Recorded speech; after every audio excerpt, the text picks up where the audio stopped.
Le pôle sud ne se limite pas à des manchots et une étendue infinie de neige. Un monde fantomatique y est enfoui. Observez, il se situe précisément ici sur le globe terrestre. Ne confondez pas l'Antarctique avec l'Arctique, qui se trouve au sommet de nos cartes, est bien plus petit et, disons-le franchement, bien moins énigmatique. La calotte glaciaire de l'Antarctique mesure de 2 à 5 km d'épaisseur, soit l'équivalent de 16 tours Eiffel empilées les unes sur les autres. Cette immense couche de glace masque les véritables reliefs et contours du sol antarctique. Nos connaissances sur ce continent mystérieux demeurent limitées, en grande partie à cause de l'omniprésence de la glace et de la neige. Nous ignorons encore la forme exacte et les dimensions précises de cette terre. Cartographier l'Antarctique sans outils titanesques est une tâche d'une complexité extrême. Les satellites, toutefois, ont appris à pénétrer la glace grâce à leurs caméras de pointe. Aujourd'hui, nous savons qu'un paysage ancien, colossal et spectaculaire repose sous cette neige, une sorte de fantôme du passé. Il y a environ 90 millions d'années, l'Antarctique était un lieu bien plus chaud. Ce territoire abritait une forêt tropicale luxuriante, riche en espèces végétales et grouillante de vie. Des rivières y coulaient, dessinant un paysage foisonnant. Puis la glace a tout recouvert. Ce bouleversement a eu lieu il y a environ 34 millions d'années, lors de la transition de l'Éocène à l'Oligocène, une période marquée par un refroidissement significatif de notre planète. C'était le début de l'une des nombreuses ères glaciaires.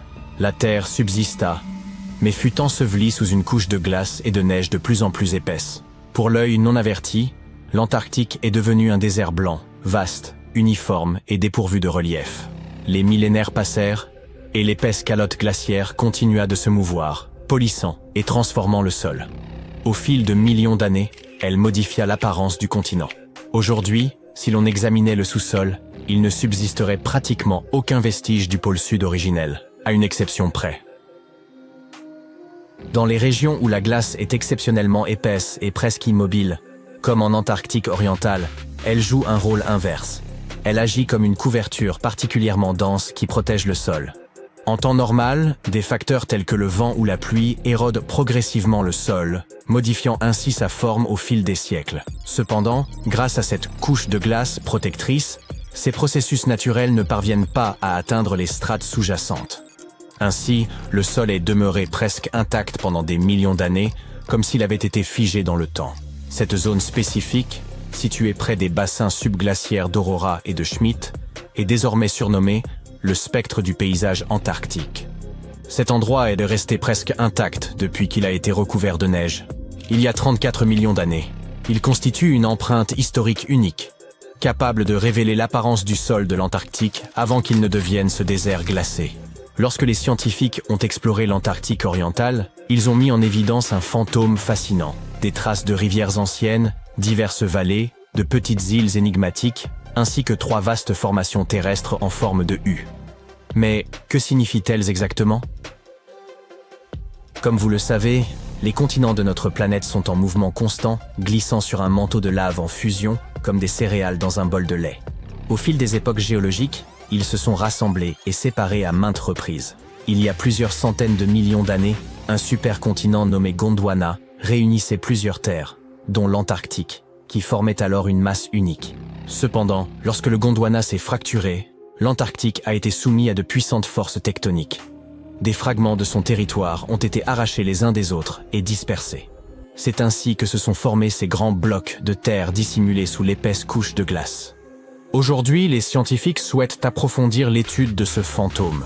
Pour cela, ils envisagent de forer la glace, un peu comme on utilise une paille pour atteindre le fond d'un épais milkshake. Cette méthode leur permettra de prélever des échantillons de roches et de sédiments en profondeur, afin d'en apprendre davantage sur l'histoire et le climat de notre planète. L'Antarctique serait le 5e plus grand continent du monde, surpassant l'Europe entière ou l'Australie en taille et rivalisant avec l'ensemble de l'Amérique du Sud. Outre l'Antarctique orientale déjà évoquée, il abrite d'autres régions emblématiques, comme la péninsule antarctique, le pôle Sud, l'Antarctique occidentale et la mer de Ross. Ce continent est en quelque sorte un immense terrain gelé, dont les paysages mystérieux et enfouis restent moins explorés que ceux de Mars. Ce que nous savons avec certitude, c'est que sans sa couverture de glace, il révélerait un monde riche en relief, composé de vastes montagnes, de gigantesques canyons et même de volcans en activité. Certains de ces volcans, d'une taille colossale, émergent au-dessus des épaisses couches de neige. Rien qu'en Antarctique occidentale, on en dénombre au moins 138, bien que seulement 8 ou 9 soient encore actifs aujourd'hui. L'un des volcans les plus fascinants est le mont Erebus, le plus méridional du continent et également le plus élevé, culminant à environ 4000 mètres. Sous l'épaisse calotte glaciaire, ce géant abrite des cavernes sous-volcaniques d'une beauté exceptionnelle, où les températures sont suffisamment douces pour rester en t-shirt. La péninsule antarctique s'apparente à un assemblage d'îles montagneuses profondément enfouies sous la surface. Elle est composée de roches volcaniques, relativement récentes, faisant partie de l'anneau de feu du Pacifique. Un cercle gigantesque, regroupant des volcans et des zones sismiques autour de l'océan Pacifique. L'Antarctique orientale, quant à lui, représente une région immense, presque aussi vaste que l'Australie. Il s'étend de la côte est du continent jusqu'au pôle sud. Sous ces glaces, on trouve des formations rocheuses extrêmement anciennes, dont certaines se situent dans la zone évoquée plus tôt. Vous savez sans doute que l'Antarctique est presque totalement dépourvue d'humains. Rien d'étonnant à cela, au regard de la température moyenne avoisinant les moins 43 degrés Celsius. Mais malgré ces conditions extrêmes et la désolation de l'endroit, la vie persiste, et devinez où? Dans les profondeurs de la Terre. En 2017, des chercheurs ont découvert des traces d'ADN d'algues, de mousses, et même de petits animaux inconnus dans de profondes grottes. Cela prouve que, malgré des conditions aussi hostiles, des écosystèmes uniques parviennent à prospérer dans des poches de chaleur isolées sous la neige. Une autre découverte incroyable a eu lieu sous la plateforme de glace de Ross, un écosystème florissant au sein d'une rivière souterraine. Les scientifiques soupçonnaient depuis longtemps que des lacs et rivières d'eau douce pouvaient exister dans le sous-sol antarctique. Un jour, un satellite a détecté une faille, et après avoir décidé de l'explorer, ils ont utilisé une foreuse alimentée par de l'eau chaude pour fondre la glace et s'y engouffrer. À leur arrivée dans ces profondeurs, ils ont plongé une caméra dans l'une de ces rivières cachées. Au début, ils pensaient découvrir simplement des rochers ou des formations similaires. Mais au contraire, ils sont tombés sur des centaines d'amphipodes, de minuscules créatures ressemblant à des crevettes. Les petites créatures se sont immédiatement regroupées autour de l'objectif, obstruant la caméra et empêchant les scientifiques de mener les observations prévues. Cela peut prêter à sourire, mais confirme qu'il existe bel et bien un écosystème au cœur de l'Antarctique. Les chercheurs prévoient désormais de l'explorer en profondeur. Et tout cela n'est là que l'affleurement de ce mystérieux monde souterrain. Sous la neige, ce continent cache également le canyon le plus profond, situé sous le glacier Denman. Bien que la fosse des Mariannes demeure le point le plus profond du globe, il convient de préciser que, géologiquement, elle appartient à la croûte océanique. En 1958, des explorateurs ont mis à jour une vaste chaîne de montagnes enfouies sous la glace, comparable aux Alpes en termes d'altitude. Cette chaîne s'étend sur près de 1200 km, avec des sommets culminant à 2700 mètres d'altitude. Et cette splendeur est ensevelie sous des tonnes de glace. Qui sait ce que nous pourrions encore découvrir ici? L'Antarctique abrite environ 60% de l'eau douce de la planète. Cela signifie qu'une fonte totale de ces glaces aurait des conséquences dramatiques. À titre d'exemple, il existe un glacier apocalyptique, officiellement connu sous le nom de Glacier Thwaites. Ce gigantesque bloc de glace, de la taille de la Floride, est actuellement en train de fondre. Chaque année, cela contribue à une élévation des niveaux marins de 4%. Si ce glacier venait à fondre complètement, le niveau des océans augmenterait de 60 cm. Une hausse qui peut sembler modeste, mais qui serait dévastatrice pour les régions côtières du monde entier. Heureusement, les chercheurs ont constaté que même si sa plateforme glaciaire venait à se désintégrer dans les 50 prochaines années, le glacier lui-même ne disparaîtrait pas aussi vite qu'il le redoutait. Bien qu'il perde encore de la glace à un rythme soutenu, ce processus resterait assez lent. En décembre 2012, une multitude de personnes s'alarmaient à l'idée que le monde puisse s'achever dans une catastrophe. Cette peur était alimentée par le célèbre calendrier Maya. Ce système ancien de mesure du temps avait donné lieu à d'innombrables spéculations, mais l'un de ses mystères les plus intrigants restait sans doute le cycle de 819 jours présent dans certaines versions. Personne ne parvenait à en expliquer la présence ou le fonctionnement, jusqu'à ce qu'un groupe de chercheurs de Cambridge ait récemment révélé une hypothèse éclairante. Tout d'abord, comment le calendrier Maya fonctionne-t-il? La méthode employée par cette civilisation pour décompter les jours repose sur ce que nous appelons aujourd'hui le tour du calendrier. Imaginez 3 mécanismes d'engrenage imbriqués, formant des cycles interdépendants. Le premier correspond à une année solaire de 365 jours, désignée par le terme Hab.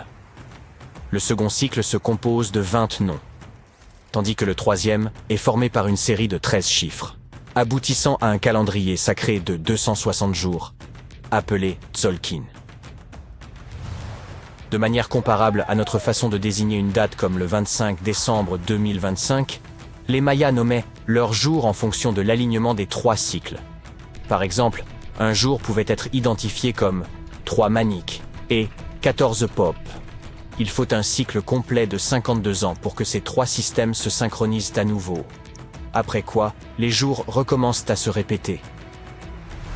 C'est ici que les choses se complexifient davantage. Certains monuments mayas comportent des inscriptions énigmatiques mentionnant un autre cycle, le fameux compte de 819 jours. On en dénombre environ une vingtaine d'exemples, principalement découverts à des endroits tels que Palenque et Yaxchilan, au Mexique. Ces inscriptions, loin d'être anodines, suggèrent que ce calendrier renferme un secret d'importance. Les premières études ont révélé que le cycle de 819 jours était associé à 4 couleurs et aux points cardinaux qui leur correspondaient. Le noir pour l'ouest, le rouge pour l'est, le blanc pour le nord et le jaune pour le sud. Les chercheurs ont également établi que cette période de temps pouvait être subdivisée en 3 cycles distincts. Un de 9 jours, un de 7 jours et un de 13 jours. En les multipliant, on obtient 819 jours. Intriguant, certes, mais pourquoi une telle structure? Ce système de couleurs associé aux 3 cycles semblait n'être qu'une interprétation superficielle, et les spécialistes étaient persuadés que son véritable sens nous échappait encore. Une autre observation notable des chercheurs concernait la manière dont ce curieux décompte des jours était souvent représenté. Un glyphe en forme de hydraque, accompagné d'un nombre, était utilisé, mais dans certains cas, un glyphe symbolisant Kawil y était ajouté. Cette puissante divinité maya, fréquemment associée à la création et à la foudre, était traditionnellement représentée avec une torche émergeant de son front, symbolisant l'étincelle vitale. Dans les années 90, une étude a avancé une hypothèse intrigante. Lorsque l'iconographie de Kawil montrait des émanations de fumée et de feu depuis son front, elle pourrait représenter les planètes Jupiter ou Saturne, voire les deux simultanément. Cela suggérait que le compte de 819 jours pouvait être d'une certaine façon relié à ces astres. Les recherches se sont alors orientées vers la compréhension de cette connexion potentielle. La première hypothèse formulée était que ce calendrier avait pu servir aux Mayas pour suivre les mouvements de Jupiter et Saturne. Les chercheurs ont ensuite relevé une particularité fascinante. Ces cycles semblaient correspondre aux périodes synodiques de ces planètes. Par période synodique, on entend la durée nécessaire à un corps céleste, tel qu'une planète, pour retrouver une position similaire, ou presque, vue depuis la Terre. Cependant, malgré l'intérêt de cette théorie, certains aspects restaient incohérents. Chaque planète suit une trajectoire bien spécifique, et tenter d'intégrer plusieurs d'entre elles dans une période de 819 jours posait problème. En clair, ce système calendérique en 4 parties, assorti de son code de couleurs, s'avérait trop limité pour coïncider parfaitement avec les périodes synodiques des planètes visibles.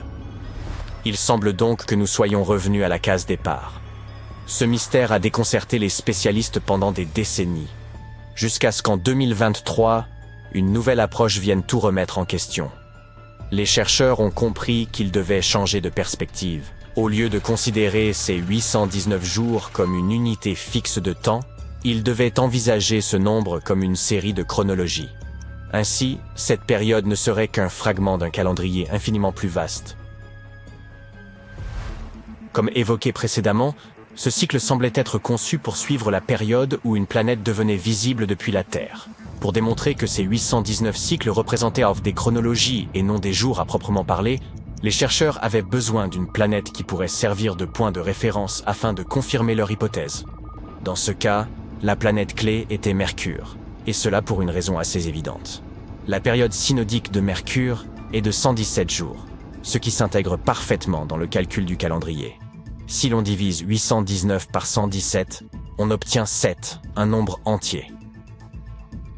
Mercure est ainsi la seule planète visible dont le cycle synodique corresponde parfaitement à cette période en chiffres ronds. Une fois ce point de départ solide établi, il restait à élargir le calendrier. En étendant sa durée à 20 périodes de 819 jours, un schéma cohérent a commencé à apparaître. Et, comme par magie, tous les cycles synodiques des planètes venaient s'intégrer parfaitement dans ce système. Par exemple, la période synodique de Saturne, qui est de 378 jours, s'aligne parfaitement après 6 cycles de 819 jours. Vénus, quant à elle, s'aligne tous les 5 cycles, Jupiter tous les 19 cycles, et Mars, nécessitant la plus longue période, s'ajuste tous les 20 cycles. En résumé, il faut environ 45 ans pour que Mars s'aligne avec les périodes synodiques de toutes les planètes visibles. C'est ainsi que les chercheurs ont conclu que cette ancienne civilisation ne faisait pas référence à des jours, mais à des chronologies. Les astronomes mayas avaient conçu ce décompte comme une composante d'un système calendaire plus complexe, comprenant 20 périodes. Cela soulève néanmoins une question. Pourquoi l'étude des périodes synodiques était-elle si cruciale pour les Mayas? Nous ne disposons pas encore de réponses détaillées sur ce calendrier énigmatique. Mais il est certain que les Mayas accordèrent une grande importance à l'influence du cosmos sur leur vie quotidienne. Ils cherchèrent peut-être à comprendre comment les mouvements des planètes visibles s'harmonisaient avec leurs autres systèmes calendaires. Ce système n'est toutefois qu'une facette de l'extraordinaire compréhension astrologique des Mayas. Leur savoir allait bien au-delà de l'utilisation des cycles astrologiques pour l'agriculture. Ils possédaient également des connaissances d'une précision remarquable, comme celle de prédire les éclipses solaires. Les archéologues estiment que le lien entre les Mayas et les étoiles se manifeste dans les vestiges de leur civilisation. Un exemple célèbre se trouve dans la pyramide de Chichén Itzá, située dans la péninsule mexicaine du Yucatan. À la base de son escalier, on peut observer une tête de serpent sculptée dans la pierre. Mais le détail le plus fascinant se produit lors des équinoxes de printemps et d'automne, lorsque le jour et la nuit ont une durée égale. À ces moments précis, le soleil projette des ombres triangulaires sur l'escalier, donnant l'illusion d'un serpent ondulant le long des marches. Un autre exemple de l'intégration de leurs connaissances astronomiques se trouve à Tikal, au Guatemala. Cette pyramide, construite aux alentours de l'an 1 après Jésus-Christ, est considérée comme l'un des premiers complexes astronomiques des Mayas. Grâce à son orientation et son alignement minutieux, elle leur permettait de suivre et de calculer avec une grande précision les solstices et les équinoxes. Les Mayas étaient de chevronnés observateurs du ciel. De même que nous disposons aujourd'hui d'observatoires modernes dotés de dômes, ils avaient leur propre équivalent. C'est ainsi qu'on découvre El Caracol, dont le nom signifiant escargot en espagnol, se réfère à l'escalier en colimaçon situé à l'intérieur de la tour. Érigé aux alentours de l'an 906, cet édifice offrait l'emplacement idéal pour scruter les moindres changements dans le ciel et suivre les mouvements du Soleil, de la Lune, des planètes et des étoiles. Contrairement à nous, avec nos télescopes, nos satellites et nos technologies de pointe, les Mayas s'appuyaient exclusivement sur l'observation à l'œil nu, ce qui rend leurs accomplissements d'autant plus impressionnants. En 1850, l'égyptologue français Auguste Mariette se rendit sur la terre des pharaons en quête de manuscrits, mais tomba par hasard sur une tête de sphinx qui émergeait des dunes. Après avoir dégagé le sable, il comprit que ce sphinx marquait l'entrée d'une structure souterraine. Quelques mois plus tard, il pénétra finalement dans le Sérapéum de Saqqara. À l'intérieur, il découvrit un gigantesque sarcophage en granit contenant les restes de 64 taureaux. Les scientifiques restent émerveillés par la technologie qu'utilisèrent les anciens Égyptiens pour déplacer ces immenses blocs. Le Sérapéum, construit vers 3000 ans avant notre ère, était une sépulture souterraine dédiée au taureau sacré Apis, vénéré dans l'Égypte ancienne. Il comportait un long corridor de près de 150 mètres, bordé de vastes salles de pierre. Certains sarcophages, pesant jusqu'à 100 tonnes, soit l'équivalent de 50 voitures moyennes, étaient réalisés avec une précision remarquable, présentant des angles parfaits de 90 degrés. Ornés de hiéroglyphes et de gravures, ces pièces détaillaient les récits, et l'importance accordée au taureau Apis. Aujourd'hui, seuls 24 sarcophages subsistent. Dans l'Égypte antique, les taureaux Apis occupaient une place prépondérante en raison de leur lien avec le dieu Ptah. Ils étaient perçus comme porteurs de son esprit et de sa sagesse, tout en soutenant le pharaon et son peuple. Les prêtres identifiaient ces taureaux sacrés en recherchant des signes distinctifs. Un triangle blanc sur le front, symbole de lumière divine, une marque dorsale évoquant l'aile d'un vautour, et une forme de scarabée sous la langue, associée à la réincarnation.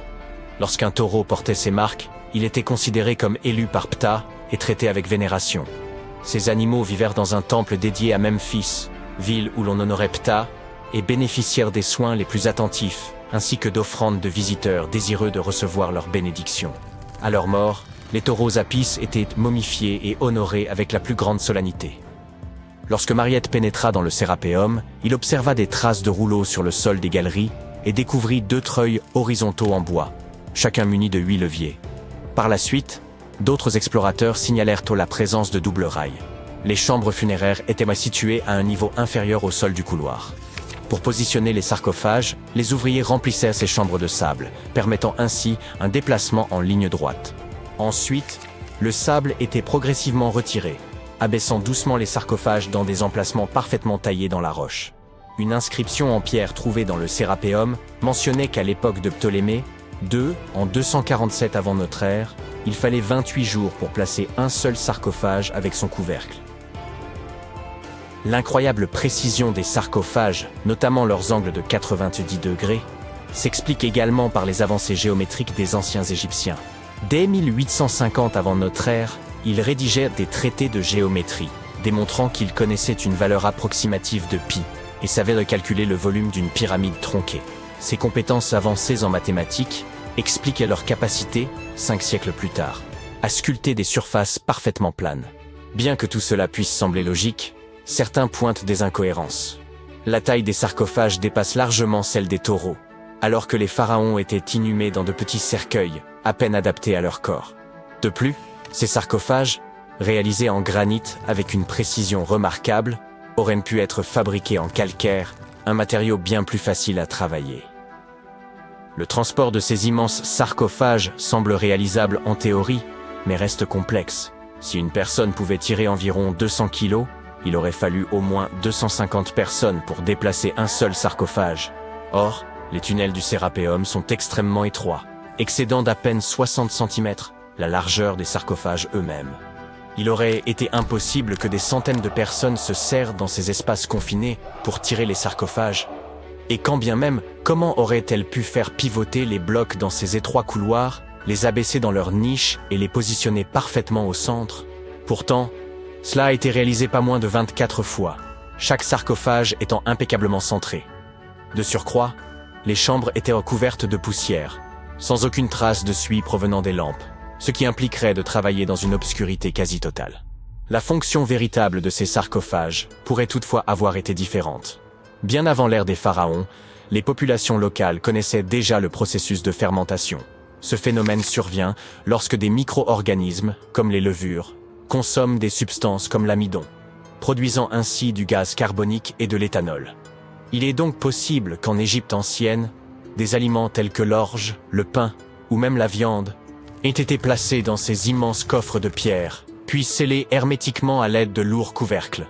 Ces sarcophages en granit, d'une précision remarquable, étaient pratiquement hermétiques, empêchant toute fuite. Lorsque la levure commençait à agir, elle générait progressivement du gaz carbonique, augmentant la pression interne. Les sarcophages, dotés d'une robustesse exceptionnelle, pouvaient supporter des pressions bien supérieures à celles des pneus de voiture. Sous l'effet de cette compression, les cristaux du granit produisaient une très faible charge électrique. Ce phénomène était possible grâce à la présence de quartz dans le granit, un matériau réactif à la pression. Par ailleurs, l'ajout de viande ou de parties animales aurait pu favoriser le développement des levures. La viande contient en effet de l'acide oléique, un élément nécessaire pour que les levures continuent de croître et résistent aux effets toxiques de l'éthanol qu'elles produisent. Ainsi, avec l'accumulation de gaz et la production d'électricité, ces sarcophages n'auraient pas uniquement servi d'anciens garde-manger, mais auraient pu être de véritables systèmes énergétiques. Au fil du temps, la pression interne devenait si élevée qu'elle pouvait repousser le couvercle, libérant le gaz avec un bruit sec. Toutefois, lorsque le Sérapéum fut redécouvert en 1850, d'anciennes peintures montrèrent que des pierres étaient empilées sur certains couvercles. Cela suggère que, dans l'Antiquité, des efforts furent entrepris pour alourdir ces couvercles afin de limiter les pertes dues à la pression interne. Ce poids additionnel permettait également aux cristaux de quartz du granit de continuer à générer davantage d'électricité sous l'effet de la pression. Si quelqu'un ouvrait l'un de ces sarcophages de pierre plusieurs millénaires plus tard, il ne découvrirait à l'intérieur que les ossements des taureaux déposés à l'origine. C'est précisément ce que Mariette a mis au jour dans les années 1850. Peu après les premières fouilles effectuées au cours de la seconde moitié du XIXe siècle, le Sérapéum fut ouvert aux visiteurs. Le prince de Galles, futur Édouard VII, aurait même déjeuné avec ses invités dans l'une de ses tombes. Bien que le site ait été rendu inaccessible pendant un certain temps à cause des sables et des séismes, il est aujourd'hui de nouveau possible de le visiter afin d'en percer le mystère. Grâce aux technologies modernes, nous pourrions bientôt résoudre de nombreuses autres énigmes historiques. Une équipe de scientifiques du musée Field d'Histoire naturelle de Chicago a récemment utilisé un scanner spécifique pour analyser des momies égyptiennes sans les déballer. Les chercheurs ont soigneusement transporté 26 momies sur des chariots adaptés jusqu'au parking où se trouvait le scanner. Celui-ci a pris des milliers de clichés radiographiques détaillés de chaque momie et de leur cercueil.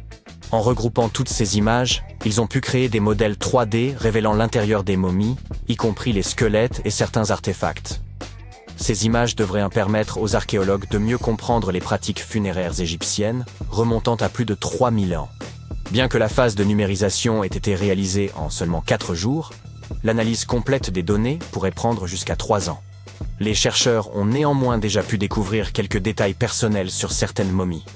L'une des figures momifiées les plus célèbres du musée est Shennet Aa, une aristocrate ayant vécu dans l'Égypte ancienne il y a environ 3000 ans. Elle serait décédée à la fin de sa trentaine ou au début de sa quarantaine.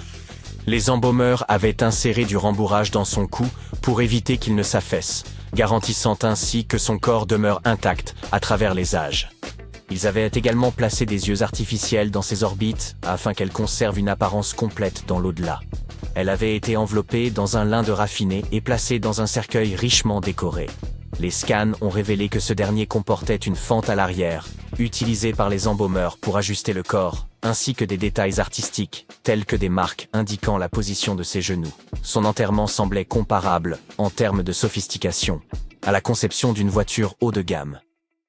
Sécante, cosinus, tangente, sinus, 3,14159. C'était le cri de ralliement du club de trigonométrie à l'époque. Pour tous les autres élèves du cours de mathématiques, des termes tels que sinus, tangente et pi étaient tout simplement déconcertants. Qui les a inventés et pourquoi? Leur seul but était-il de rendre les choses plus difficiles pour les élèves? Eh bien, pas tout à fait. La trigonométrie a été inventée par les anciens Égyptiens.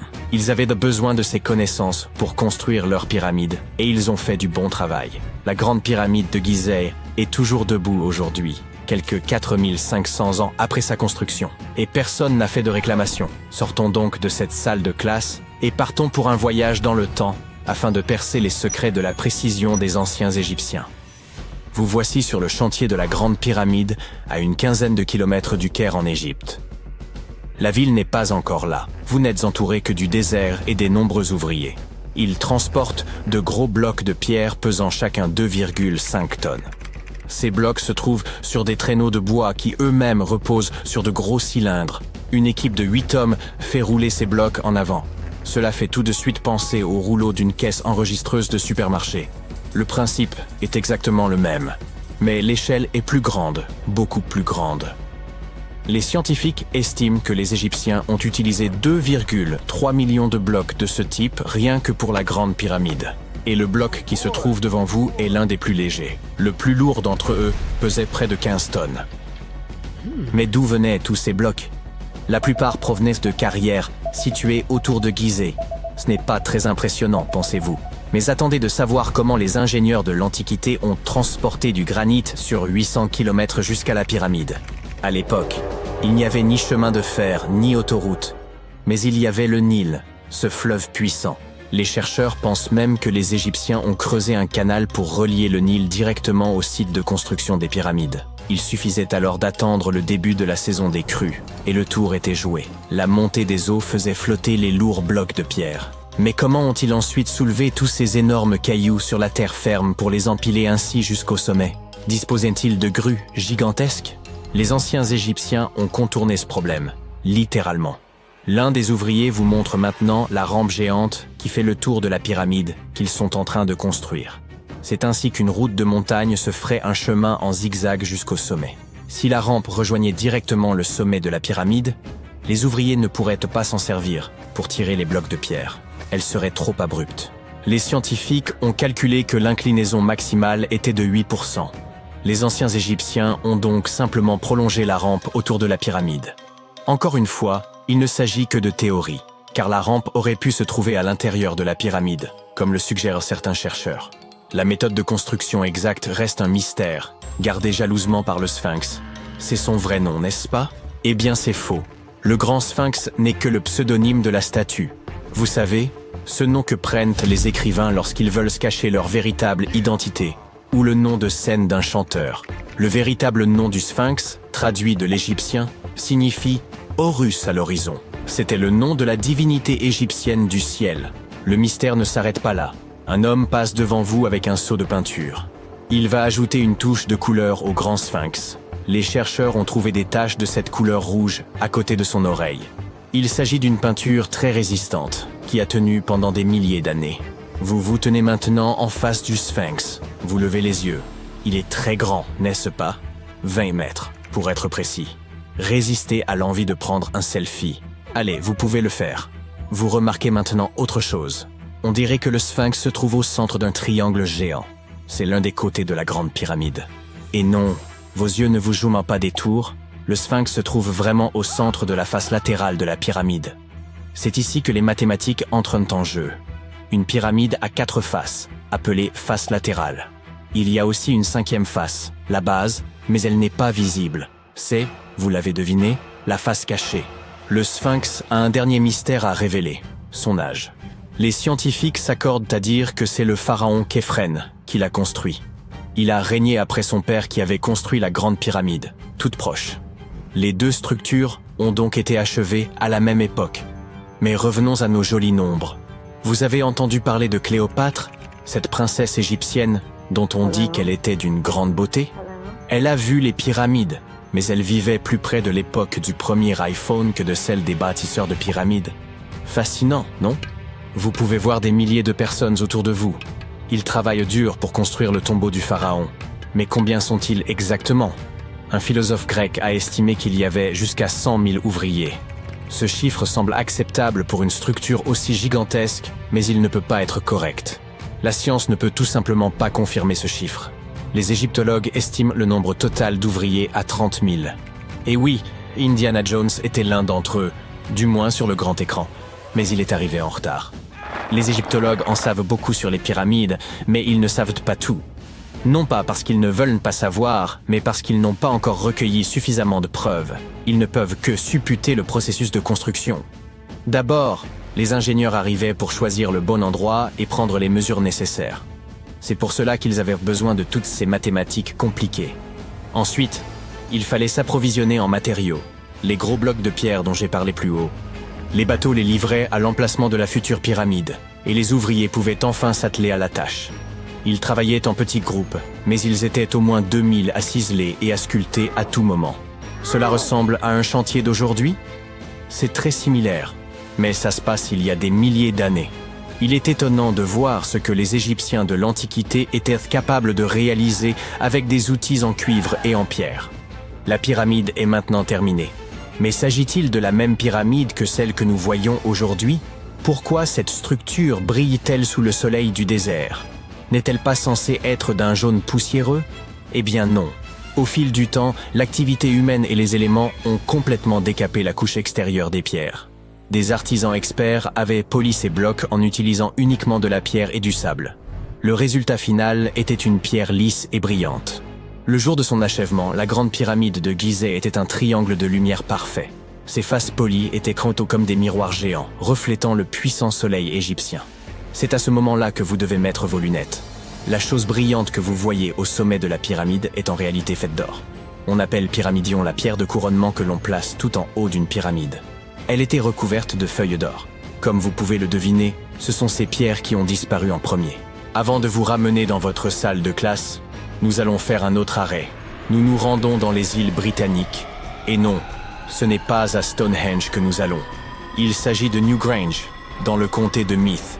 Les scientifiques estiment que les anciens peuples d'Irlande ont construit ce monument de pierre aux alentours de 3200 ans avant notre ère. Il est donc plus ancien que Stonehenge et que la grande pyramide de Gizeh. La fonction du monticule circulaire de Newgrange est la même que celle de la grande pyramide et est tout aussi mystérieuse. On estime à plus de 220 000 tonnes le volume de pierres détachées présentes dans la vallée. Et il ne s'agit pas de pierres jetées au hasard sur une pile. L'ordre dans lequel elles sont disposées rend la structure imperméable. Cela expliquerait comment Newgrange a pu tenir si longtemps. N'avez-vous pas soudain envie de vous procurer un étui bien étanche pour votre téléphone? Vous êtes de retour à votre pupitre. Mais le cours de mathématiques d'aujourd'hui est la dernière chose à laquelle vous pensez. Vous pensez à la grandeur des pyramides égyptiennes. Et vous vous demandez si nous avons quelque chose de semblable aujourd'hui. Eh bien, sachez que les ingénieurs modernes sont tout aussi impressionnés que vous par la grande pyramide. On trouve une pyramide de verre dans la cour principale du célèbre musée du Louvre à Paris. Le panorama de San Francisco ne serait pas complet sans la Trans-America pyramide de 48 étages. Mais c'est à Las Vegas que l'on est allé le plus loin. C'est dans cette ville que se trouve l'hôtel Luxor. Il est très grand. C'est même la 3e plus grande pyramide de la planète. Et devinez ce qui se trouve juste devant. Oui, une réplique du Sphinx. Elle mesure 33,5 mètres de haut, soit 2 étages de plus que celle de Gizeh. Eh oui, tout est plus grand à Las Vegas. Les grandes pyramides. Elles figurent parmi les 7 merveilles du monde antique et sont les seules à exister encore aujourd'hui. Saviez-vous que les pyramides de Gizeh n'étaient pourtant pas uniques en leur genre et qu'elles ne furent même pas les premières? Il y eut d'abord les moyennes pyramides, mais elles n'ont pas si bien marché. Bon, j'arrête de dire des sottises. Pour en revenir à notre histoire, dans l'Égypte ancienne, on croyait que les rois étaient choisis par les dieux pour servir sur terre en tant que médiateurs. Dans l'au-delà, ils étaient censés devenir eux-mêmes des dieux. Le complexe pyramidal fut donc construit pour que le roi dispose de tout ce dont il pourrait avoir besoin dans l'au-delà. Il y avait la pyramide, un palais et des temples. Le tombeau du roi, dans la pyramide, était rempli de tout le nécessaire, des meubles, de la nourriture et des objets d'or. En fait, la première pyramide a été construite 80 ans avant la première pyramide de Gizeh. Au total, il y en avait une centaine. Certaines ne furent pas achevées, car la construction prenait du temps, et tous les pharaons ne vivaient pas assez longtemps pour voir la fin des travaux. Parlons maintenant de la construction elle-même. La plus grande des pyramides de Gizeh est aussi haute qu'un immeuble de 40 étages. Comment diable ont-ils réussi à construire une structure aussi massive il y a 5000 ans, bien avant l'apparition des machines et autres équipements? Nous allons voir ça. Le pharaon Khéops est monté sur le trône vers 2575 avant notre ère, et son architecte a commencé la construction de la plus ancienne et de la plus grande des pyramides de Gizeh. Il a calculé qu'il faudrait utiliser plus de 2 millions de blocs de calcaire pour construire la pyramide, chacun pesant environ 2,5 tonnes, soit à peu près le poids d'un rhinocéros. L'architecte voulait terminer la construction en 20 ans. Pour y parvenir, une pierre devait être transportée et placée toutes les 4 minutes, 24 heures sur 24, 7 jours sur 7 et 365 jours par an, sauf les années bissextiles. Il est donc évident qu'il fallut beaucoup d'ouvriers pour réaliser ce projet. Beaucoup pensent que ce sont des esclaves qui ont travaillé sur le chantier de la pyramide, mais ce n'est pas vrai. Des ouvriers sont venus de toute l'Égypte pour contribuer au chantier, soit environ 25 000 personnes. Les Égyptiens effectuaient toutes sortes de travaux, du travail manuel à la fabrication d'outils en passant par le travail administratif. Ils travaillaient tous environ 10 heures par jour, étaient logés et bien nourris, et menaient globalement une vie plus confortable que celle qu'un Égyptien moyen pouvait s'offrir à l'époque. On suppose qu'ils vivaient dans une ville provisoire située non loin et qu'ils formaient une communauté organisée dirigée par un chef puissant. Les pyramides semblent avoir été conçues pour s'aligner sur les points cardinaux et leur côté symbolise les rayons du soleil. Mais à l'époque, il n'y avait pas de boussole.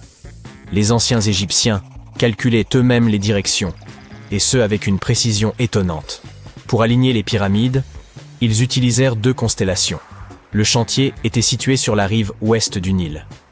Cela avait également une signification symbolique. Le soleil se couche à l'ouest, et la vie devait nécessairement en faire autant. La 2e pyramide de Gizeh fut construite pour le fils de Khéops, le pharaon Khéphren. Elle est un peu plus petite, mais c'est elle qui abrite la célèbre statue du sphinx sans nez.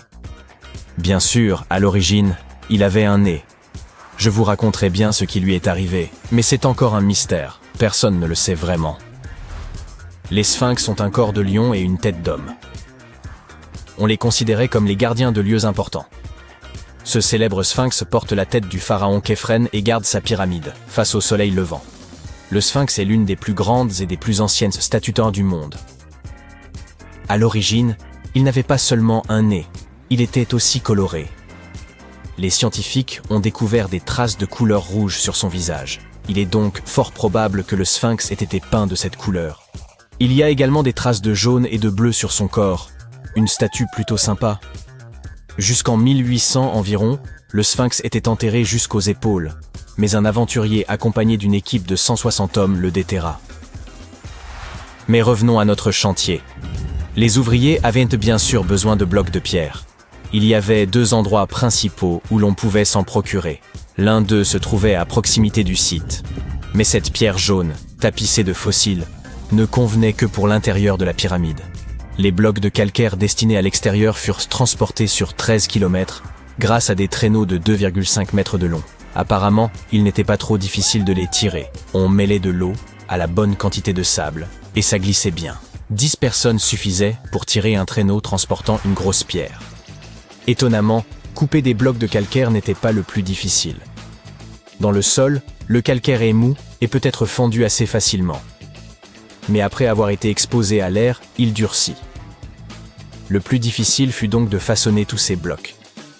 Cette étape était cruciale, car la moindre imprécision pouvait entraîner l'effondrement de toute la pyramide. Bien, ces pierres calcaires étaient extraites, transportées sur un traîneau, façonnées. Et ensuite quoi ? Comment les disposer ? C'est encore un mystère. Les archéologues ont découvert les vestiges d'un système de rampes datant de l'époque de la construction des pyramides. Les historiens s'accordent donc à dire que les Égyptiens ont très probablement conçu un système unique pour déplacer et tirer ces énormes blocs. L'opinion la plus répandue est qu'il y avait plusieurs rampes autour de la pyramide. Il y avait probablement une rampe centrale avec 2 escaliers de chaque côté, construits directement sur les pierres de la pyramide. La rampe grandissait au fur et à mesure que la pyramide s'élevait. On pense que certains ouvriers gravissaient les escaliers en tirant des pierres sur des traîneaux de bois. Mais ce n'est qu'une hypothèse parmi d'autres. D'autres affirment que les rampes se trouvaient autour de la pyramide. D'autres encore qu'elles se trouvaient à l'intérieur. Peut-être que nous ne le saurons jamais, et que le mystère restera entier pour toujours. Le calcaire extérieur de la pyramide était poli avec du sable et de la pierre pour qu'il brille. Au sommet, il y avait un pyramidion en or et en argent, qui scintillait sur l'Égypte comme un 2e soleil. Voilà comment on occupait son temps il y a 5000 ans. Parlons maintenant de l'intérieur. Curieusement, il n'y a pas grand-chose à l'intérieur de la pyramide. En très grande partie, il s'agit de pierres massives, avec très peu d'espace ouvert. Mais jetons un coup d'œil rapide. Depuis l'entrée, il y a 2 escaliers, l'un qui descend, l'autre qui monte. Ils nous mènent aux chambres. Il y en a 3 à l'intérieur. Pourquoi ? Apparemment, une chambre funéraire devait être toujours prête au cas où le pharaon aurait rendu l'âme avant la fin des travaux. À mesure que les travaux avançaient, d'autres chambres étaient reconstruites. La dernière était la principale, c'était la chambre du roi, celle où repose Khéops. C'est la plus grande pièce, au cœur de la pyramide, et un grand passage y mène. On l'utilisait probablement pour monter le granit, servant à décorer l'intérieur. On utilisa également du granit pour fabriquer 5 étages de poutres destinés à soutenir la structure. Et apparemment, ça a bien tenu étant donné que la pyramide est restée debout pendant des siècles. Malheureusement, aucune de ces chambres ne comporte de hiéroglyphes. Si vous voulez en voir, vous devez aller voir les tombes décorées situées près des pyramides. Ces œuvres sont des représentations de la culture et de la vie quotidienne de l'Égypte ancienne. Leurs textes permettent aux chercheurs d'étudier la langue et la grammaire. Les trésors qui se trouvaient autrefois dans les pyramides ont été emportés par des pilleurs. Il existe aussi de nombreux tunnels et passages secrets à l'intérieur des pyramides. Mais aujourd'hui encore, personne n'en connaît le plan complet. Cela fait des années que les scientifiques envoient des robots munis de caméras à l'intérieur. Mais il y a encore beaucoup de choses que nous ignorons. Aujourd'hui, ils se servent de rayons X pour scanner les pyramides de l'extérieur, sans entrer. Alors oui, les anciens Égyptiens ont bien créé un mystère que personne n'a réussi à percer en 5000 ans.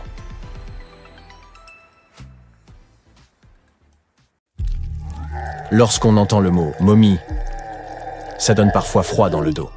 En effet, la plupart d'entre nous associent ce mot à ces personnages effrayants que nous avons vus dans des films d'horreur. En réalité, les momies nous ont permis de comprendre beaucoup de choses sur les civilisations anciennes, sur ceux qui les gouvernaient, et sur la façon dont les gens vivaient à la perte de leurs proches. Les Égyptiens de l'Antiquité, qui croyaient qu'une certaine forme d'existence après la mort était possible si certaines conditions étaient respectées, sont le peuple le plus connu au monde pour ses momies. Ceux-ci préservaient effectivement les corps humains par le biais du processus de momification et plaçaient les momies dans des tombeaux équipés, un peu comme s'il s'agissait d'appartements. Pourquoi ce peuple y croyait-il? Eh bien, parce que la plupart étaient profondément liés à leur environnement naturel. Les Égyptiens étaient pleinement conscients des cycles naturels autour d'eux, comme le lever du soleil chaque jour ou de la lune la nuit, mais aussi de la façon dont la vie renaissait des plantes dans un cycle perpétuel, même à voir faner. Ils croyaient également que le puissant esprit Osiris, qui représentait le cycle de la disparition et de la résurrection, jouait un rôle dans ce processus. Pour se préparer à l'au-delà, les Égyptiens de l'Antiquité suivaient certains rituels, comme la momification, qui consistait à utiliser des éléments aussi variés que le miel, les résines ou encore l'encens pour préserver les corps. Aucune momie n'est plus célèbre que celle du roi Tut, Toutankhamon.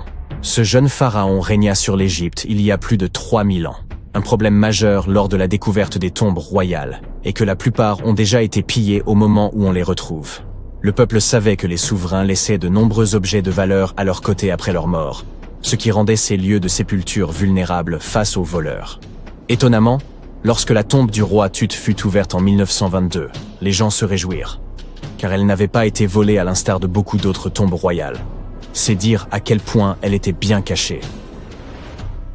À l'intérieur, sa momie était enfermée dans 3 cercueils au total, dont un en or. Les objets trouvés dans sa tombe furent très révélateurs de ce qu'était l'Égypte antique. L'étude de sa momie nous a également permis d'en savoir plus sur la culture et les pratiques en vigueur à l'époque où il est décédé. Enfin, les recherches liées à son ADN nous ont conduit à obtenir des informations sur sa famille. En outre, les scientifiques purent découvrir qu'il avait, par exemple, souffert de la maladie appelée le paludisme et d'un problème au pied susceptible de l'avoir gêné lorsqu'il marchait. Ramsès II est un autre pharaon égyptien qui a régné pendant 68 ans, ce qui n'était pas rien à l'époque. Il est connu pour ses campagnes militaires d'expansion et ses réalisations architecturales. De nombreuses preuves datant de son règne existent encore aujourd'hui, notamment une grande statue à son effigie. Ramsès II mesurait environ 1,80 m et a vécu jusqu'à l'âge de 90 ans. Après avoir examiné sa momie, les scientifiques conclurent qu'il souffrait peut-être d'une maladie affectant sa colonne vertébrale. Vous vous souvenez des voleurs que j'ai évoqués plus haut? C'est probablement à cause de ces derniers que Ramsès II termina dans le cercueil ordinaire d'une collection secrète de momies royales à Deir el-Bahari, qui a été redécouverte en 1881. Heureusement, les archéologues purent l'identifier, car ses voyages avaient été consignés sur ce qui l'enveloppait. Le processus de momification était très fastidieux. En effet, dans l'Égypte antique, la momification pouvait durer jusqu'à 70 jours. Une personne dédiée prononçait un discours très spécifique, tout en manipulant délicatement le corps et en le séchant à l'aide d'une sorte de sel appelé natron. On utilisait également du lin et de la résine pour que le corps paraisse plus vivant et pour l'envelopper dans un tissu. La tombe était tout aussi importante que la momification pour les Égyptiens de l'Antiquité. Les parois de la tombe du roi Tut, par exemple, étaient ornées d'œuvres d'art complexes représentant son voyage dans l'au-delà, depuis sa procession funéraire jusqu'à son passage aux enfers. Les Égyptiens antiques pensaient que tout le monde faisait ce voyage après sa mort et remplissaient donc les tombes d'objets et de peintures pour aider les défunts au cours de leur voyage spirituel. En outre, les murs de la tombe étaient décorés de formules tirées d'un livre spécial qui contenait une série de poèmes dont les Égyptiens pensaient qu'ils aideraient les gens à atteindre l'au-delà. Fait soulignant l'importance de ce voyage, les gens plaçaient même de la nourriture dans ces tombes antiques. Dans la tombe du roi Tut, les archéologues découvrirent 36 jarres de boissons antiques et 8 paniers de fruits, déposés là pour l'aider dans son voyage vers l'au-delà. Les Égyptiens pensaient que le voyage vers l'au-delà prenait beaucoup de temps et laissaient donc des provisions conséquentes pour soutenir leurs proches. Les pharaons possédaient généralement de nombreux vêtements luxueux et de beaux bijoux dans leurs tombes afin de s'assurer que leur tenue serait à la hauteur de leur statut lors de leur voyage. On a retrouvé des vêtements en lin tels que des tuniques, des écharpes, des gants et des coiffes. De nombreux bijoux en or ornés de pierres précieuses, des bracelets aux boucles d'oreilles, en passant par des colliers et des bagues, mais aussi des représentations d'insectes censés les protéger. Certaines tombes contenaient même des éventails en ivoire et en plumes d'autruche pour les garder au frais dans l'au-delà. Aussi fou que ça puisse paraître, certains souverains de l'Antiquité furent placés dans leurs appartements éternels avec des bateaux. Par exemple, le pharaon Khufu fit construire la grande pyramide de Gizeh pour en faire son tombeau, et un grand bateau fut retrouvé à l'intérieur. Le roi Tut, quant à lui, fut enterré avec plusieurs pages de bateaux, mais pas de bateau à proprement parler. À la place, il avait 3 chars et de nombreux bâtons de marche en matériaux précieux, ce qui indique peut-être qu'il souhaitait se rendre dans l'au-delà par la terre et non par l'eau. Parmi les objets les plus intéressants trouvés près des momies antiques, on trouve des flacons d'huile et de parfums. Si les souverains étaient censés toujours être à la dernière mode, pourquoi ne pas sentir bon par la même occasion, n'est-ce pas? Certains d'entre eux possédaient également des jeux de société, la plupart fabriqués dans des matériaux précieux, comme l'or ou l'ivoire. L'un de ces jeux, le Senet, était très populaire en Égypte antique et ressemblait beaucoup aux échecs modernes. Les Égyptiens de l'Antiquité ont peut-être les momies les plus célèbres, mais ce ne sont pas ceux qui inventèrent la momification. En réalité, tout commença en Amérique du Sud, avec un peuple ancien appelé Chinchorro. D'après ce que nous savons aujourd'hui, ce peuple fut le premier à momifier ses proches défunts et suivit cette tradition pendant environ 2000 ans avant que les Égyptiens ne commencent leur propre rituel. Certes, l'étude de ces momies permet d'en apprendre beaucoup sur les souverains de l'Antiquité, mais jusqu'à récemment, nous n'avions encore aucune idée de ce à quoi les défunts ressemblaient vraiment de leur vivant. Cependant, il n'y a pas si longtemps que cela, des peintures de momies très particulières furent découvertes par des archéologues qui étudiaient des objets égyptiens antiques. Ces portraits de momies sont des peintures très détaillées d'individus réalisés de leur vivant. Ils étaient souvent peints sur du bois, contrairement aux portraits sur toile classiques que nous connaissons tous. Ces portraits sont appréciés pour leur réalisme et leur beauté, et ont même été utilisés par des chercheurs pour diagnostiquer des maladies en les comparant aux momies correspondantes. Certains de ces portraits comportent également des représentations de bijoux qui ont été retrouvés plus tard sur les momies. La découverte récente de ces portraits de momies en Égypte centrale revêt une grande importance, car c'est la première fois depuis plus d'1 siècle que de telles peintures sont retrouvées. Les momies sont apparues partout dans le monde de manière naturelle. En effet, la momification peut se produire sans que l'homme n'intervienne, en raison de conditions naturelles. Par exemple, des environnements extrêmement froids ou chauds, des endroits où l'oxygène manque, ou une exposition accidentelle à des produits chimiques qui préservent le corps. Les conditions que je viens de citer ne permettent pas aux bactéries de se développer, ce qui fait que le corps reste plus ou moins intact. Le célèbre Otzi est l'une de ces momies. Nous savons aujourd'hui qu'il s'agissait d'un homme ayant vécu il y a environ 5000 ans en Europe, mais lors de sa découverte dans les Alpes en 1991, les autorités autrichiennes crurent d'abord qu'il s'agissait d'un alpiniste moderne en raison de la bonne conservation du corps. Cependant, après avoir retiré l'homme des glaces du glacier, il fut établi qu'il datait en fait de l'âge du cuivre.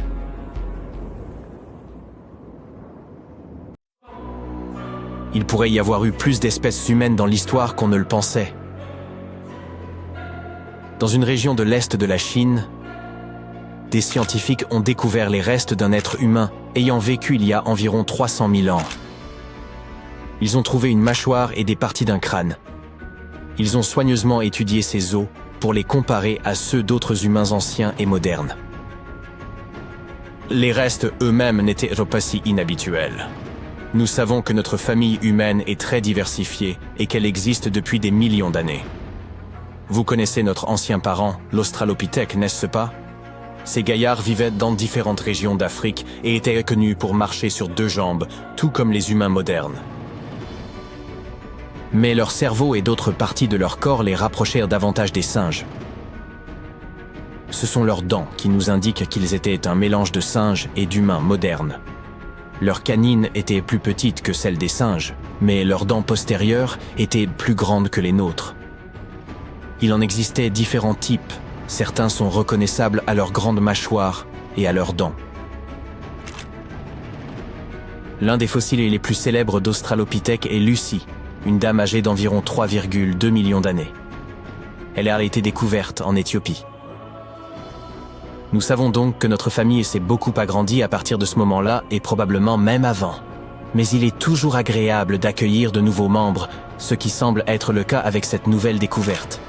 Certaines parties de ces ossements ressemblent aux os des anciens humains, tandis que d'autres ressemblent davantage aux os des humains modernes. Par exemple, la personne dont les os ont été découverts n'avait pas vraiment de menton. Cela signifie que nous ne pouvons la classer dans aucun des groupes que nous connaissons, comme les Néandertaliens et peut-être même les Homo sapiens. Se pourrait-il donc qu'il nous manque une branche de l'arbre généalogique humain ou une étape importante de notre évolution? Il pourrait s'agir d'un mélange entre les futurs humains modernes et ceux qui sont devenus ce que nous appelons aujourd'hui les Denisoviens. Mais il faut du temps pour tout comprendre. Nous ne savions pas grand-chose sur les Denisoviens non plus jusqu'à ce que nous trouvions des ossements dans une grotte de montagne. Ces os sont très rares et nous n'avions que quelques morceaux à analyser. Mais leurs gènes nous en ont appris beaucoup plus sur leur passé que leurs fossiles. Différents types d'êtres humains ont vécu sur cette planète, mais au fil du temps, ils se sont dispersés. Un groupe est parti vivre en Afrique, c'est notre espèce, l'Homo sapiens. Un autre groupe s'est rendu en Europe, c'est ainsi que sont nés les Néandertaliens. Mais certains de ces anciens groupes humains se sont déplacés jusqu'en Asie. C'est là que l'on trouve la trace d'une nouvelle espèce intéressante, les Denisoviens. Il semble que ces derniers soient donc les cousins à la fois des hommes modernes et des Néandertaliens. Ces trois espèces ont en fait partagé un ancêtre commun il y a environ 765 000 ans. On ne sait toujours pas pourquoi les Néandertaliens et les Denisoviens ont suivi des voies différentes. Selon une théorie, ce serait principalement dû au fait que la calotte glaciaire arctique s'est étendue vers le sud jusqu'à la mer Noire, séparant ainsi l'Europe de l'Asie. La vie, ou mieux encore, la planète, les a tenus à distance pendant très longtemps. De plus, ils n'ont cessé de changer de lieu de vie, toujours à la recherche de quelque chose de mieux, comme toutes les autres espèces humaines avant et après eux. Mais cela n'a pas duré éternellement. Les scientifiques ont trouvé des gènes provenant de deux groupes de Denisoviens, l'un en Asie continentale et l'autre dans un endroit appelé Mélanésie. Il semble donc qu'après des milliers et des milliers d'années de développement indépendant, les membres de ces trois populations, Néandertaliens, Denisoviens et humains modernes, se soient retrouvés et se soient répandus sur toute la Terre.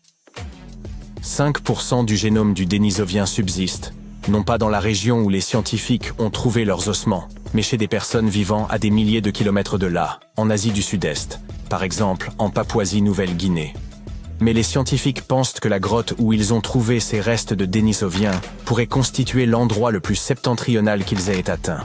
Survivre leur aurait été impossible s'ils étaient allés plus au nord. De là, ils ont ensuite voyagé jusqu'au sud de l'Indonésie. Cela leur a été possible car, à leur époque, le niveau de la mer était plus bas qu'aujourd'hui, et l'Indonésie était donc reliée à l'Asie continentale. Mais ils n'ont probablement pas atteint l'Australie, qui était encore séparée par l'océan. Et ces trois groupes se sont également mélangés. Des scientifiques ont trouvé l'os d'une fille, dont la mère était néandertalienne et le père dénisovien. C'est le seul être humain hybride de première génération que nous ayons découvert. Elle a même reçu un surnom sympa, Denis. L'un des mystères concernant les Denisoviens est celui de leur disparition. Peut-être se sont-ils tellement mélangés aux autres humains qu'ils se sont fondus dans la masse. Il est également possible que les ancêtres des humains modernes aient été plus forts, qu'ils aient eu de meilleurs outils, ou qu'ils aient apporté des maladies qui ne les ont pas affectés, mais qui ont affecté les Denisoviens. Le climat et l'endroit où ils vivaient peuvent également avoir joué un rôle. Les Denisoviens ont vécu dans des environnements très divers, des régions froides de l'Asie à l'Indonésie tropicale. Les changements climatiques et les défis posés par les différents habitats auraient même pu être très difficiles à surmonter. Mais il est difficile de tracer des lignes strictes dans notre arbre généalogique. De toute façon, nous n'en sommes qu'à nos débuts, et qui sait combien de nouveaux membres nous sommes sur le point de découvrir. Il y a un demi-siècle, une équipe de scientifiques a eu l'idée qu'une collection de fossiles trouvés dans la vallée du Grand Rift, en Tanzanie, étaient en fait les restes d'une nouvelle espèce humaine.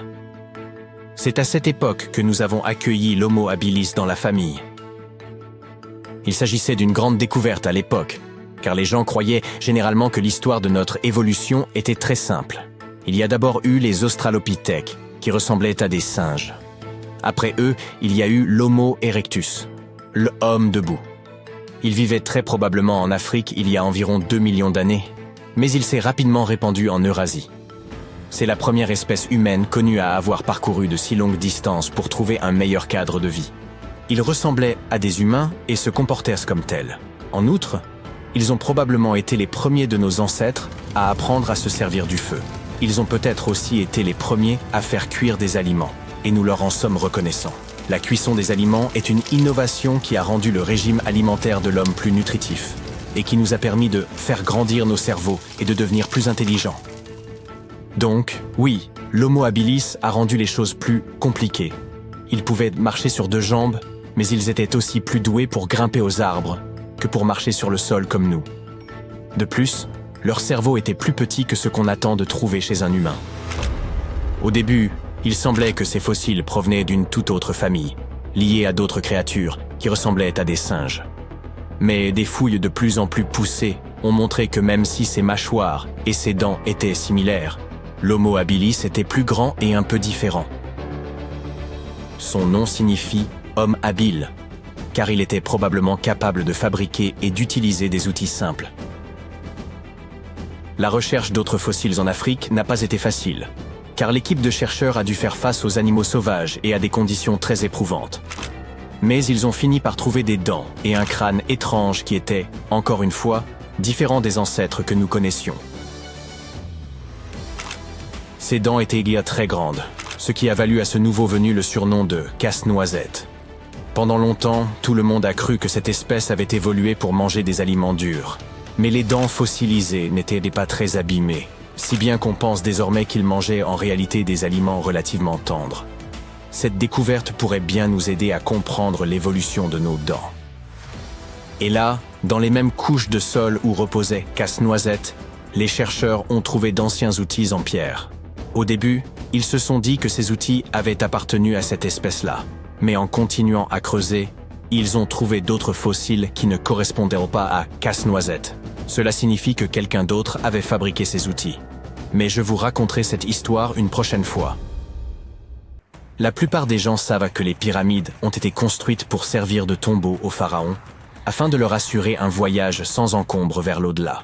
La grande pyramide de Gizeh, par exemple, a été construite pour le pharaon Khéops. Mais ce que la plupart des gens ignorent, c'est que cette tradition de construction de pyramides a commencé ici même, avec la pyramide à degrés de Djeser, il y a environ 4700 ans. Cette structure massive a été construite pour le pharaon Djeser, un souverain de la 3e dynastie égyptienne. Elle s'élève sur 6 niveaux au-dessus du sol et mesure environ 60 mètres de haut. Aujourd'hui, nous la considérons comme un projet architectural phénoménal. Mais pour les anciens Égyptiens, la pyramide à degrés de Djeser représentait plutôt une vaste expérience, un essai, si l'on peut dire, destiné à perfectionner leurs compétences en matière de construction avant de passer à des pyramides encore plus ambitieuses. Atteindre de nouveaux sommets est très excitant, mais le véritable mystère réside dans ce qui se passe sous terre. Dans le labyrinthe souterrain de cette pyramide, un réseau de tunnels s'étend sur environ 5,5 km. Certains chercheurs pensent que ces tunnels pourraient avoir fait partie d'un système d'adduction d'eau très sophistiqué, et cela pourrait changer complètement notre vision de la construction des pyramides. Parlons de ce complexe massif situé à Saqqara. Autour de la pyramide, il y a ce qu'on appelle une douve sèche. une tranchée continue qui fait environ 50 mètres de large et près de 3 km de long. Elle forme une sorte de rectangle autour de la pyramide. Cette tranchée a une profondeur moyenne d'une vingtaine de mètres. Si l'on additionne toute la terre et la roche creusée pour créer cette douve, cela représente environ 10 fois le volume de la pyramide elle-même. Pendant longtemps, les gens ont pensé que cette tranchée n'était rien d'autre qu'une immense carrière, un endroit où l'on avait extrait de la pierre et de l'argile pour construire la pyramide à degrés. C'est logique, non? Mais en y regardant de plus près, on s'est aperçu qu'il n'en était rien. La tranchée est trop étroite et trop profonde pour avoir été exploitée, et son tracé ne correspond à rien de ce que nous savons des méthodes d'extraction de l'Égypte ancienne. De plus, certaines sections de la tranchée sont recouvertes d'un plafond rocheux, ce qui aurait rendu son utilisation comme carrière pratiquement impossible. Une théorie suggère que la douve sèche avait une signification spirituelle. Il s'agissait peut-être d'un lieu sacré, où les âmes des nobles se réunissaient pour servir le roi défunt dans l'au-delà. Des niches dans les murs évoquent bien cette fonction spirituelle.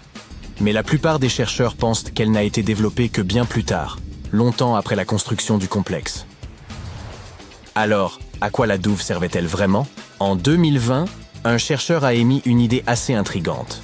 Il est possible que cette tranchée ait été conçue pour recueillir et canaliser l'eau, en particulier après de fortes pluies. Cela semble logique si l'on considère son emplacement. La douve se trouve dans une zone qui aurait facilement pu être inondée par les eaux de ruissellement provenant des plaines voisines. Cela pourrait également expliquer pourquoi la tranchée n'a été utilisée pour de nouvelles tombes que bien plus tard, lorsque le climat est devenu plus sec et le site moins sujet aux inondations. Mais l'histoire devient encore plus fascinante, car cette tranchée semble faire partie d'un système hydraulique plus vaste et plus élaboré à l'intérieur du complexe de Djéser. C'est comme si elle comportait plusieurs compartiments, soigneusement taillés dans la roche et reliés par des tunnels. Ces compartiments faisaient probablement partie d'un système de traitement de l'eau.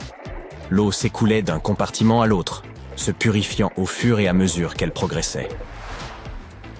C'est ici que les choses commencent à se rattacher à la pyramide elle-même. Le complexe de Djéser comporte une série de puits souterrains, et certains chercheurs pensent que l'eau de la douve a pu être utilisée pour alimenter un système d'ascenseur hydraulique. Cet ascenseur hydraulique géant aurait alors servi à soulever les lourdes pierres nécessaires à la construction de la pyramide. Il fonctionnait comme un volcan, mais au lieu de lave, c'est de l'eau qui soulevait les blocs de pierre. Imaginez un grand trou profond dans le sol au centre du site de la pyramide. À l'intérieur de ce trou, il y avait une énorme plateforme en bois, un peu comme un radeau géant qui pouvait monter et descendre. Lorsque les ouvriers voulaient soulever une pierre lourde, ils remplissaient le trou d'eau. Lorsque le niveau de l'eau montait, la plateforme en bois se mettait à flotter, emportant la pierre avec elle, un peu comme un ascenseur géant. Lorsque la pierre atteignait la bonne hauteur, les ouvriers la faisaient glisser de la plateforme vers la pyramide. L'idée, c'est que l'eau de la tranchée, après avoir été nettoyée et filtrée, se serait écoulée dans ces puits. Un flotteur énorme, peut-être en bois, s'élevait alors au fur et à mesure que l'eau remplissait le puits, soulevant les pierres jusqu'à l'endroit où on en avait besoin pour la construction. Une fois la pierre en place, l'eau était évacuée et la plateforme redescendait, prête à soulever la pierre suivante. Ce système de levage hydraulique sophistiqué aurait pu changer la donne, rendant l'ensemble du processus de construction beaucoup plus rapide et efficace, et permettant d'économiser de la main-d'œuvre. C'est comme si les anciens Égyptiens avaient déjà adopté la notion selon laquelle travailler plus intelligemment vaut mieux que travailler plus durement. Mais bien sûr, tout le monde n'est pas d'accord avec cette théorie. Certains experts affirment que la zone où a été construite la pyramide à degrés de Djéser n'aurait pas pu fournir suffisamment d'eau. Les pluies étaient assez rares pour entretenir un système hydraulique aussi élaboré. La théorie principale suggère qu'il y avait peut-être un lac à proximité qui se serait rempli après chaque période de pluie et qui aurait fourni l'eau dont le complexe avait besoin pour son système hydraulique. Or, aucun écrit de l'Égypte ancienne ne fait mention d'un tel lac. Il s'agit donc plus d'une hypothèse que d'une réalité. Et puis, il y a la question du travail lui-même. Vous vous souvenez que j'ai dit que cette méthode aurait pu permettre aux anciens bâtisseurs d'élever des pierres avec beaucoup moins d'efforts? Ce n'est peut-être pas tout à fait vrai. Selon certains experts, La construction de ce dispositif aurait nécessité beaucoup plus de travail que le simple déplacement des blocs de pierre nécessaires à l'édification du monument. Et n'oublions pas que la pyramide à degrés de Djéser est relativement petite comparée à celles qui ont suivi. Les pierres utilisées pesaient en moyenne 300 kg chacune, ce qui n'est rien comparé aux blocs de plus de 2,5 tonnes utilisés plus tard pour la pyramide de Khéphren. S'il nous faut complètement écarter cette théorie de l'ascenseur hydraulique, il nous reste à expliquer comment cette pyramide a été construite. Pour répondre à cette question, nous devons revenir un peu en arrière et parler des plans d'origine. Avant que la tombe de Djéser ne devienne une pyramide, l'idée était de construire un simple mastaba. Ce type de tombeau était assez courant dans les périodes antérieures. Une structure rectangulaire à toit plat avec des côtés inclinés. Mais une fois le mastaba original terminé, ils auraient décidé de l'agrandir un peu en ajoutant quelques couches supplémentaires. Ils auraient ensuite ajouté d'autres couches jusqu'à ce que la construction atteigne 6 niveaux distincts, chacun plus petit que le précédent. Et ils auraient probablement fait tout cela en soulevant ces lourdes pierres à l'aide de passerelles, et non d'un ascenseur hydraulique. Nous ignorons encore beaucoup de choses sur la pyramide à degrés de Djéser. Des recherches supplémentaires sont certainement nécessaires pour comprendre comment ce système fonctionnait, ou s'il a même existé. Mais l'idée d'utiliser de l'eau pour construire une pyramide apporte une nouvelle dimension à notre compréhension de l'ingénierie de l'Égypte ancienne. Cela nous rappelle avec force à quel point ces bâtisseurs étaient intelligents et ingénieux, mettant à profit les ressources naturelles dont ils disposaient pour créer l'un des monuments les plus emblématiques de l'histoire.